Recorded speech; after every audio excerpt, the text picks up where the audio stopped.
Hello there, welcoming you all in the physics arena by Nitesh sir. Students, we have learned in the previous lecture of the chapter work, energy and power. So today in the queue of video lectures, today we are going to discuss about the potential energy of an ideal spring. In the last lecture, I have given you the ideology that how we can calculate the potential energy for a string.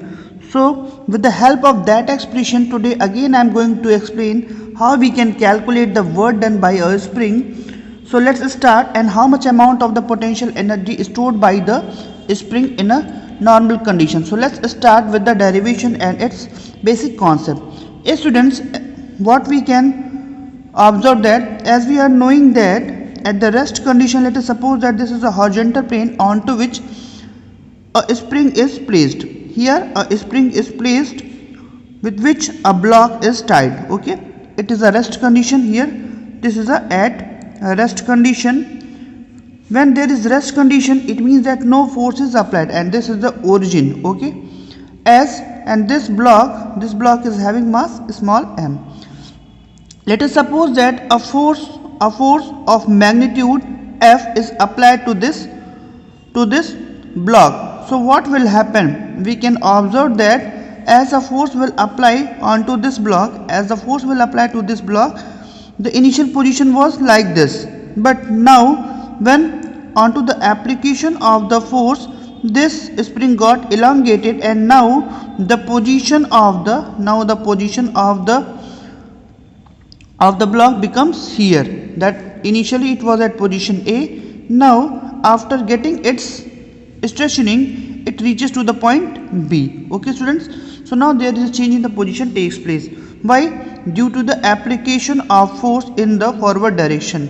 Students, as we are knowing that when a force is applied to a system, then it may change its state of rest or motion. Now we can see that here the block comes into the motion due to the stretching in the spring. Now after the removal of this force, what will happen? This block or this spring will try to regain its original condition.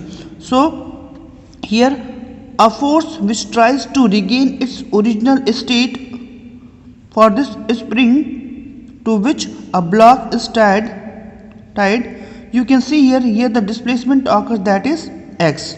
Now in this condition, this was its mean position. Now here we can see that the spring got displaced first in the forward direction, now it is in the backward direction. From above all this diagram, we can conclude that a force will try to regain its original condition by the spring is said to be the restoring force. So here stretching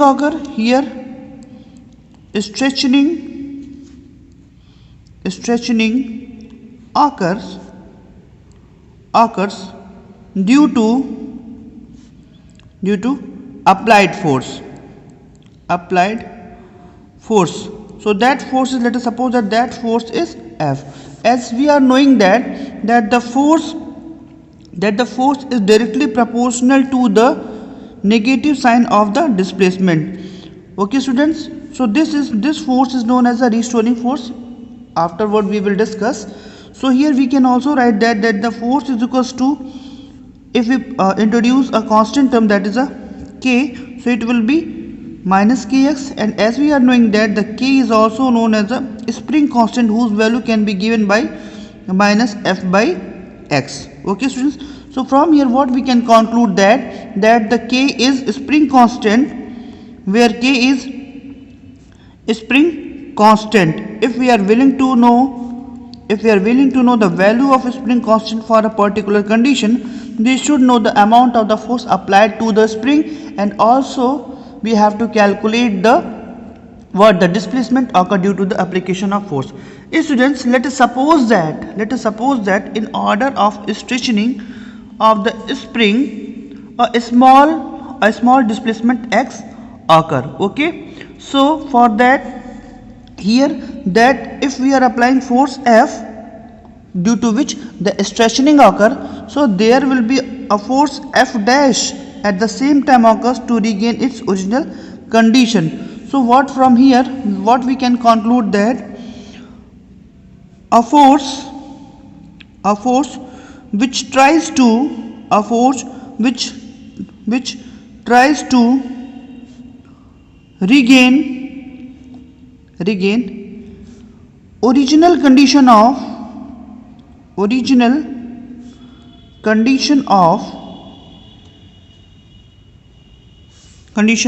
spring is called restoring force. That type of the force is said to be the restoring force. Why it is said to be the restoring force? Because it restores its original state. Okay, restoring force. That restoring force is given by F dash will be equals to what? Will be equals to the opposite sign of the applied force. This restoring force will be opposite. Here we can see that restoring force in the backward direction, whereas the applied force in the forward direction. So the restoring force will be equals to the negative sign of the F. Okay, and as we are knowing that F is equals to already minus kx, so it will be becomes k into x. So students, let us suppose that in order to discuss it briefly, let us suppose that with the help of an example. Suppose that a block is displaced further from point A to B. From here it was a distance of A and here it was at a position B. Students, if we are willing to move this block further from the point B, so let us suppose that here I am writing, suppose that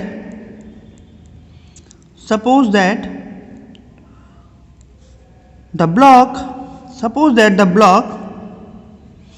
of mass m small m is further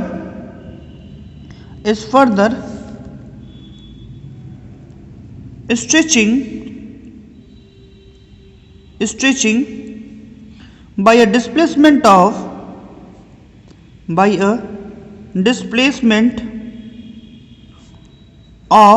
x meter. Okay students, so in this condition how much amount of the work done? If this displacement is very small, so we can write it dx. So let us suppose that the block of mass m is further stretching by the displacement of dx meter. So dx meter, in this condition the amount of work done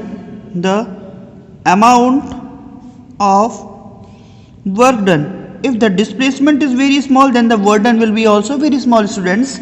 That's why we can write that dw is equals to F into force into displacement, because here the displacement is very small. So what we can write from equation number 1, this is what? Here the F will be not F, it will be F dash, because it is a restoring force.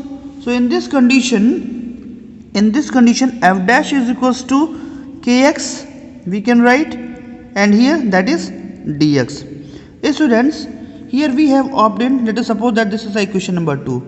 Students, as we are knowing that this is the work done for a very small displacement occurred by the object. Let us suppose that this displacement is very small. In order to calculate the complete work done for the complete displacement, let us suppose that now what we are going to calculate, therefore the amount of work done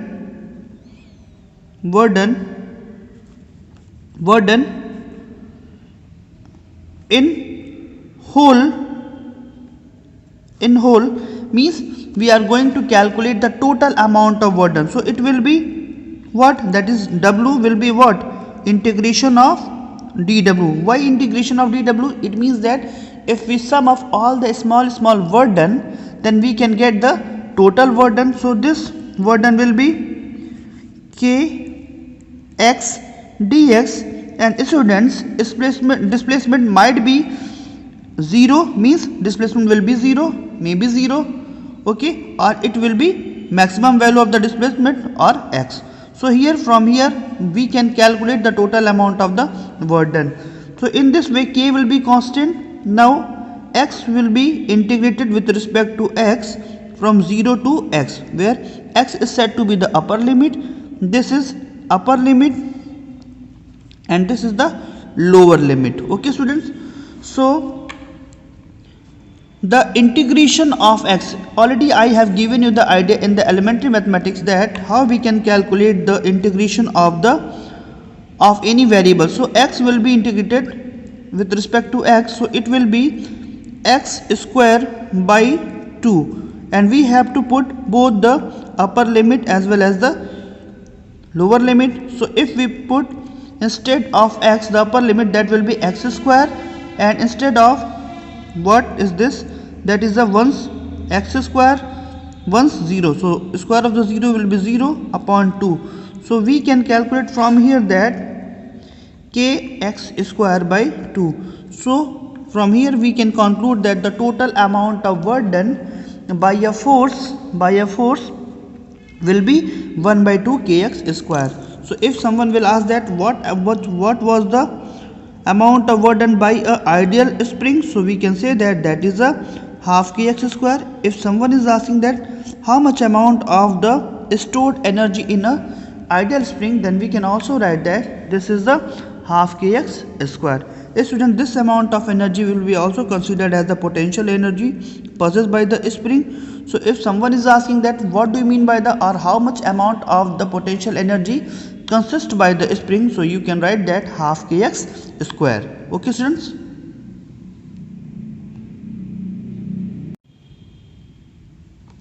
Now students, we are proceeding towards the next topic, that is the principle of conservation of energy. What do you mean by the conservation of energy? This law states that, or this principle states that energy means the capability with which we can do a work. So the energy can neither be created nor be destroyed. It can be converted from one form to the another form, and the total amount of energy in the universe is remain constant. It means that whatever be the kind of energy which may lie in this universe will never going to be destroyed. So with the help of the statement, I am going to elaborate what is the principle of conservation of energy. So here I am writing the statement for this. This principle states that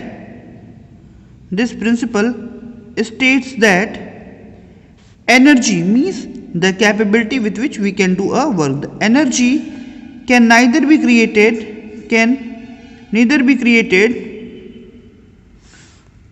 nor be destroyed.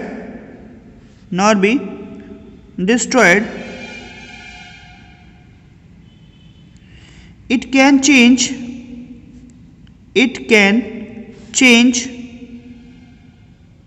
from one form to the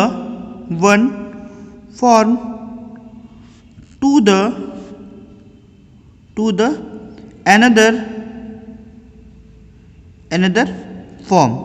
Okay students, so this is the first definition of the principle of conservation of energy. This law states that energy neither be created nor be destroyed. Okay, so we can't generate the energy and we can't destroy the energy. Okay, right now you can see here, right now I am speaking, so some amount of energy stored by my body is being converted into the sound energy. Okay students, so here the transformation of the energy takes place from one form to the another form. So it can be only changed from one form to the another form, or in other words, what we can write that the sum of the total energy, what do you mean by the total energy? That is the mechanical energy, means sum of kinetic energy plus potential energy is termed as a potential, that is termed as the total energy possessed by a body. So the total energy possessed by a body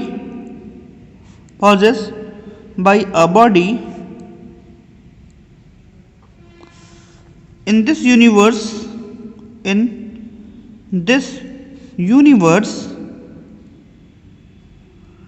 remains constant. It means that there is no change in the total energy by a body which lie in this universe. Okay students, so we can write from here that the sum of kinetic energy plus potential energy, it should be constant. It should be constant. If it is constant for a phenomenon, then it is said to be it obeys the principle of conservation of energy. So with the help of the one example, we are going to discuss what is the energy conservation. So first basic condition or basic example with which we are going to discuss about the principle of conservation of energy is freely falling a body under gravity. So the first example is freely falling or free fall of a body under gravity. Okay students, so what do you mean by gravity? Gravity is a force of attraction acted by the earth towards its center of earth. Okay students, so here in this condition what we are going to do, we are going to do that. Let us suppose that an object of mass small m. Let us suppose that this is an object whose mass is small m. Let us suppose that an object of mass small m, this is the object whose mass is small m, which is kept at a height h from the earth's surface. So this object is placed at a height h from the earth's surface. So the distance between the object and earth's surface is h. Okay, now this object is freely falling toward the center of earth, means to the surface of earth. So what will happen? Initially it was the position A and finally it will reaches to the position C via passing through the path B. First the particle of mass m will reach from A to B, then from B to C. Okay students, so one by one I am going to give you the glance how we can understand the principle of conservation with the help of this equation or this example. So suppose that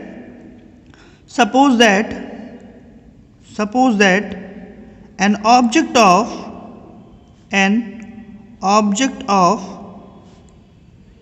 mass small m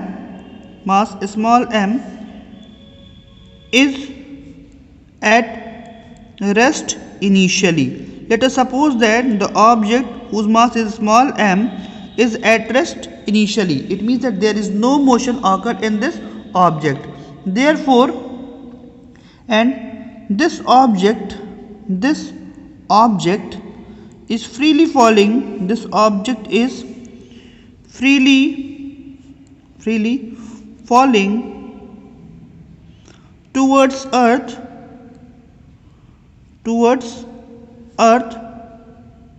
under gravity, and here the force of attraction will be gravity. Okay students, so in this condition what will be the total energy possessed by the body? So the total energy by the body, total energy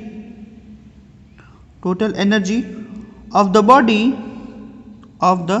body at point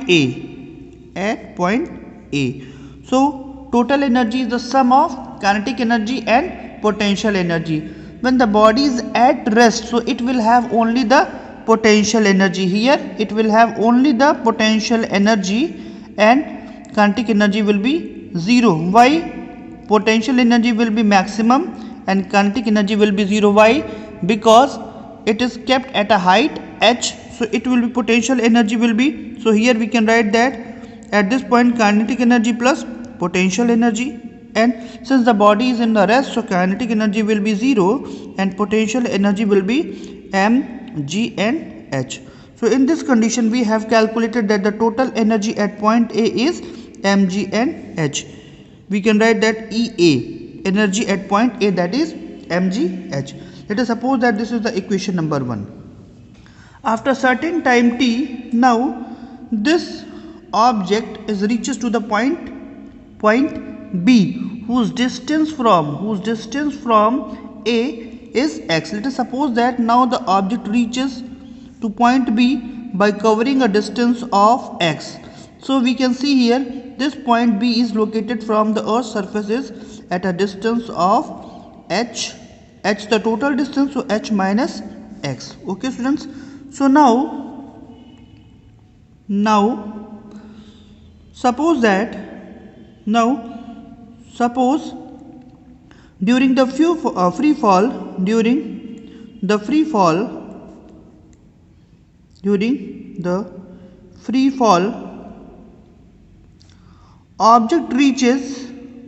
object reaches to point B. Okay, so now the location of the point is B at a distance x, at a distance x. Okay students, so its velocity will be v. Now in this condition, then with the help of the third equation of motion, here the third equation of motion is equals to v square is equals to u square plus 2. Here the acceleration will be gravity, so 2g, and h is x, the distance covered by the object. So 2gx, initially the object is having velocity as 0, so here u becomes 0 plus 2gx. Now in this condition we have calculated that the velocity with which the object is moving, that is 2gx. It means that velocity at point B of the object is 2gx. Okay students, so let us suppose that this is the velocity at point B. Now in this manner we can calculate easily, therefore kinetic energy at point B, because we have to calculate the amount of energy at point B also, because we have to check the kinetic the total energy at point A, B and C should be equal, means remain unchanged. So the kinetic energy at point B is equals to half mv square, so half m, and instead of v square we can write here 2gx. So 2 to 2 will be cancelled out. So here we have calculated that the kinetic energy is mgx at point B. Now we will calculate the potential energy at point B. So the potential energy at point B, and as we are knowing that the amount of energy possessed by a body due to its position, so potential energy at point B is equals to mg, and here h is nothing but that is h minus x from the earth's surface, so it will be h minus x. So if we open this bracket, what we will get, that mgh minus mgx. So if we take the summation of kinetic energy and potential energy, we will get the total energy. Therefore the total energy of the system at point B is equals to sum of kinetic plus potential. Here the kinetic energy is mgx, so it is mg and x, and potential energy is mgh minus mgx. So from here what we have observed, that we can observe that mgx will be cancelled with the mgx, so we will get mgh. So here we have get also by the equation 2 that the total energy at point B is also mgh. Now we have to calculate only the potential energy at point C. If we will get the potential energy at point A, B and C equal to each other, then we will say that the law of conservation of energy is followed here. So students, let's proceed to calculate the potential energy at total energy at point C. So now the body reaches to the point B after passing from point C. So we have till calculated that the amount of energy at point A, B, and now we are going to calculate the potential energy and kinetic energy at point C. Okay students, so now the body of mass m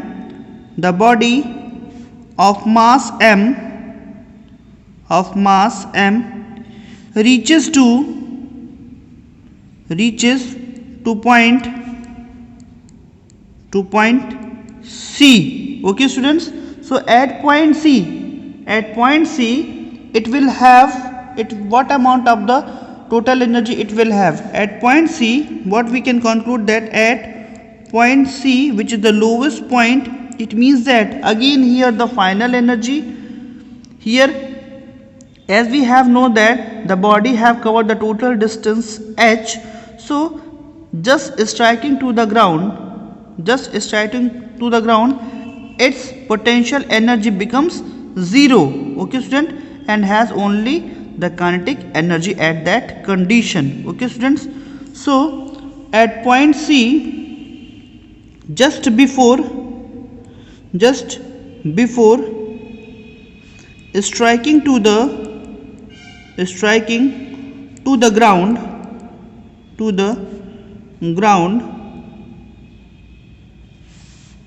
just before striking to the ground, its potential energy, it will have its, just before striking to the ground, it will have kinetic energy, okay students, and as it will strike to the ground, so all the kinetic energy will be converted into the potential energy, and as we are knowing that loss in potential energy will be equals to the gain in kinetic energy. So in this condition what we can conclude that, then we can write that the v square, which is the final velocity, so that v dash square is equals to u square plus 2g, and here the distance is h, okay students. So initially the body starts from the rest, so its initial velocity will be 0, okay, and here that is 2gh. So in this condition we have calculated that the final velocity at point C is v dash square is equals to 2gh. So if we are willing to calculate the kinetic energy possessed by the body, therefore we can write that kinetic energy is equals to, how we can write that, kinetic energy is equals to half mv square. So here therefore the kinetic energy is equals to half m, kinetic energy at point C is equals to half m, and v square, that is v dash square, which can be written as half m, and instead of v dash square we can write that is a 2g and h. So half 1 or 2 to 2 will be cancelled out, so we will get kinetic energy as mgh. And as we are knowing that before striking to the ground potential energy is 0, since before striking to the ground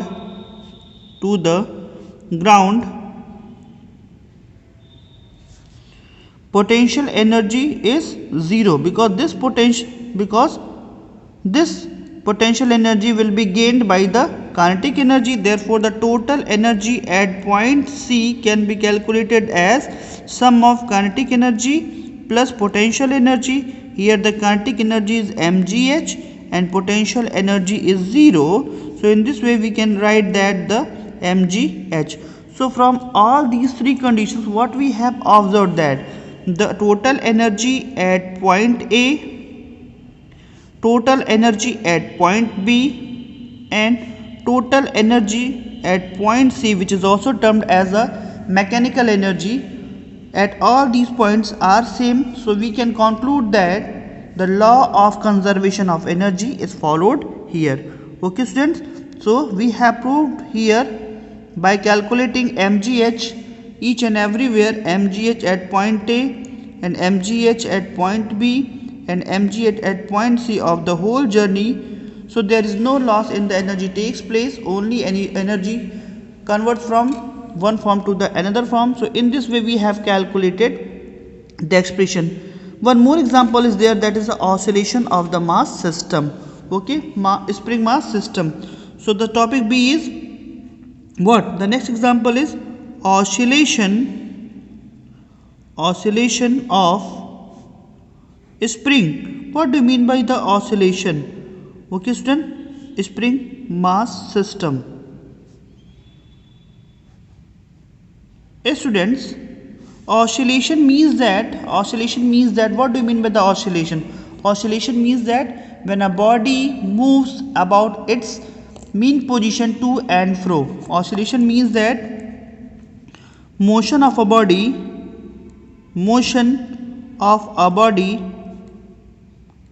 about its mean position mean position, about its mean position to and fro,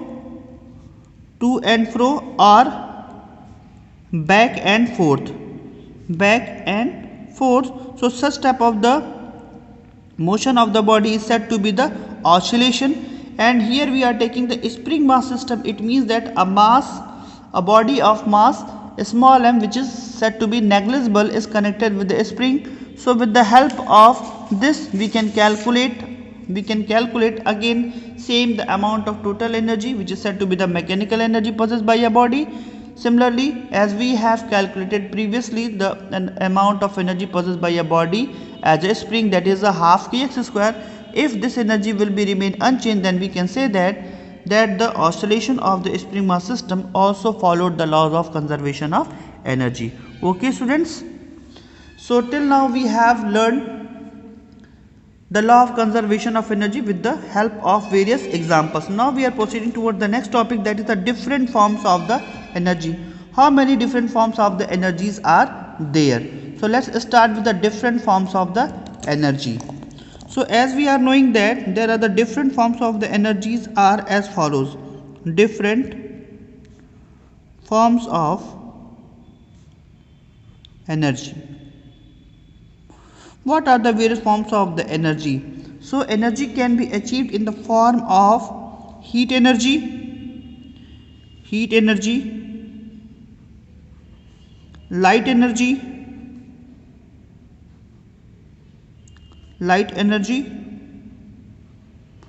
internal energy,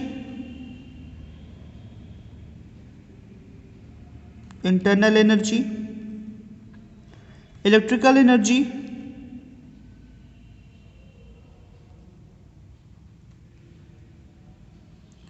potential energy. Okay, so potential energy is also known as the internal energy. Chemical energy. Lots of energies are there in this universe. Nuclear energy,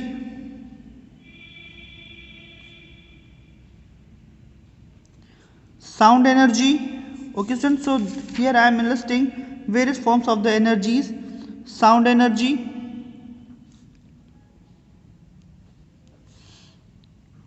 ocean thermal power energy, OTEC. Then what? Tidal energy,